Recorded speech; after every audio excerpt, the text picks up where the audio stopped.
ಶ್ರೇಷ್ಠ ಸಾಹಿತಿ S L ಭೈರಪ್ಪನವ್ರನ್ನ ಕಳ್ಕೊಂಡಿರುವಂಥದ್ದು ಭಾಳ ದುಃಖ ಅಂತ ಬಂದಿದೆ.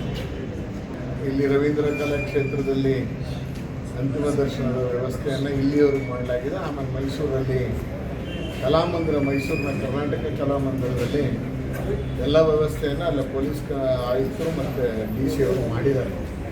ಅಲ್ಲೇ ನಮ್ಮದು ಚಾಮುಂಡಿ ಬೆಟ್ಟದ ತಪ್ಪಲಿನಲ್ಲಿರುವಂಥ ಹರಿಶ್ಚಂದ್ರ ಘಾಟಲ್ಲಿ ಸೌದೆ ಅಂತ್ಯಕ್ರಿಯೆ ಮಾಡೋವಂತ ಹೇಳಿ ಅವರ ಮಗವರ ಹತ್ರ ಮಾತನಾಡಿದಾಗ ಮೈಸೂರಿನ ಚಾಮುಂಡಿ ಬೆಟ್ಟ ತಪ್ಪು ಅಂತ ಹೇಳಿದ್ದಾರೆ. ಸುಮಾರು ಕುವೆಂಪು ನಗರದಲ್ಲಿ ಅವ್ರ ಮನೆ ಹತ್ರ ಬೆಳಗ್ಗೆ 8-8:30 ಅಲ್ಲಿಯ ಸ್ಥಳೀಯರಿಗೆಲ್ಲರ ಅವಕಾಶ ಮಾಡಿ ದರ್ಶನಕ್ಕೆ ಅವಕಾಶ ಮಾಡಿ 11 ಗಂಟೆ ನಂತರ ಮೈಸೂರಿನ ಚಾಮುಂಡಿ ಬೆಟ್ಟ ತಪ್ಪಲಲ್ಲಿ ಎಲ್ಲ ವಿಧಿವಿಧಾನಗಳು ನಡೆಯುವಂಥದ್ದನ್ನು ಯೋಚನೆ ಮಾಡಿದ್ದಾರೆ.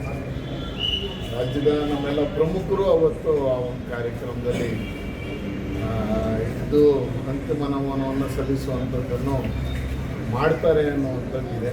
ರವೀಂದ್ರ ಕಲಾಕ್ಷೇತ್ರದ ನಂತರ ಮೈಸೂರಿನ ಎಲ್ಲ ತಯಾರಿಯನ್ನು ನಾಳೆ ಅಲ್ಲಿ ಜಿಲ್ಲಾಡಳಿತದ ಜೊತೆ ನಾನು ನಮ್ಮ ಕ್ಷೇತ್ರದ ಒಬ್ಬ ಹಿರೀಕನಾಗಿ ಇವ್ರ ಮನೆ ಬರೋದು ನನ್ನ ಕ್ಷೇತ್ರದ ಒಳಗೆ ಆದ್ದರಿಂದ ಅದೊಂದು ನಮಗೊಂದು ಹೆಮ್ಮೆ ಇತ್ತು.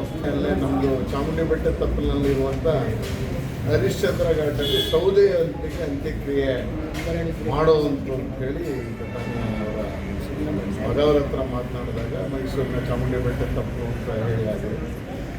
ಸುಮಾರು ಕುವೆಂಪು ನಗರದಲ್ಲಿ ಅವ್ರ ಮನೆ ಹತ್ರ ಬೆಳಗ್ಗೆ 8-8:30 ಅಲ್ಲಿಯ ಸ್ಥಳೀಯರಿಗೆಲ್ಲರ ಅವಕಾಶ ಮಾಡಿ ದರ್ಶನಕ್ಕೆ ಅವಕಾಶ ಮಾಡಿ 11 ಗಂಟೆ ನಂತರ ಮೈಸೂರಿನ ಚಾಮುಂಡಿ ಬೆಟ್ಟ ತಪ್ಪಲಲ್ಲಿ ಎಲ್ಲ ವಿಧಿವಿಧಾನಗಳು ನಡೆಯುವಂಥದ್ದನ್ನು ಯೋಚನೆ ಮಾಡಿದ್ದಾರೆ.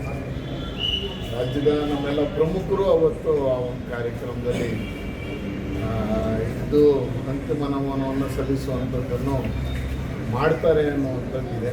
ರವೀಂದ್ರ ಕಲಾಕ್ಷೇತ್ರದ ನಂತರ ಮೈಸೂರಿನ ಎಲ್ಲ ತಯಾರಿಯನ್ನು ನಾಳೆ ಅಲ್ಲಿ ಜಿಲ್ಲಾಡಳಿತದ ಜೊತೆ ನಾನು ನಮ್ಮ ಕ್ಷೇತ್ರದ ಒಬ್ಬ ಹಿರೀಕನಾಗಿ ಇವ್ರ ಮನೆ ಬರೋದು ನನ್ನ ಕ್ಷೇತ್ರದ ಒಳಗೆ ಆದ್ದರಿಂದ ಅದೊಂದು ನಮಗೊಂದು ಹೆಮ್ಮೆ ಇತ್ತು.